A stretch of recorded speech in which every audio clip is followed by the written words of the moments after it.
cê pica, cê pica, cê pica, cê pica. Você pica e transmite a dengue. De que água que você nasceu? Cê pica, cê pica, cê pica, cê pica, cê pica. Você pica e transmite a zika. De que água que você nasceu? De onde veio? De onde apareceu?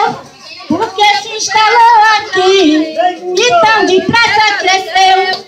A nossa gente vivia bem sossegada, mas com a sua chegada a paz a gente perdeu. Você pica, você pica, você pica, você pica, você pica.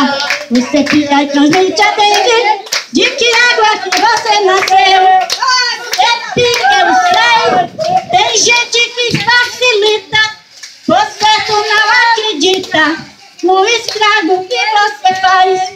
Pica de dica nas pernas e depois se esconde. Pior que eu nem sei aonde.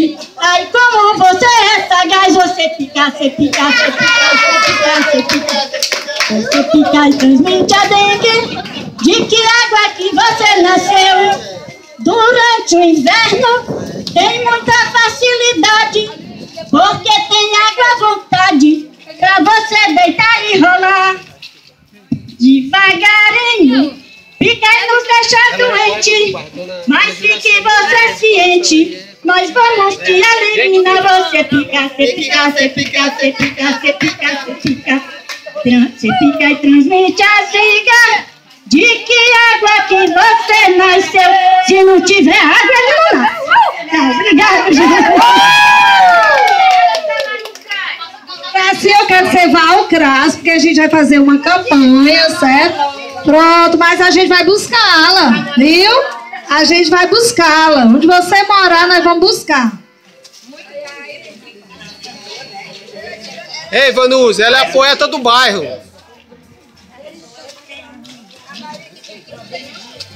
Eu vou cantar aqui uma música bem sobre a dengue. Embocadinha, cuidado com a dengue, que ela é uma doença muito perigosa. Ei, você aí, cuidado com a dengue, parará. Ei, você aí, cuidado com a dengue, lava as vasilhas, bem lavadinha, emborque, bem emborcadinha, emborca as garrafas, e bota os copos, e tem muito cuidado, a bicha é perigosa, ela mata! Ei, você aí, cuidado com a dengue, cuidado com a dengue, cuidado com a dengue!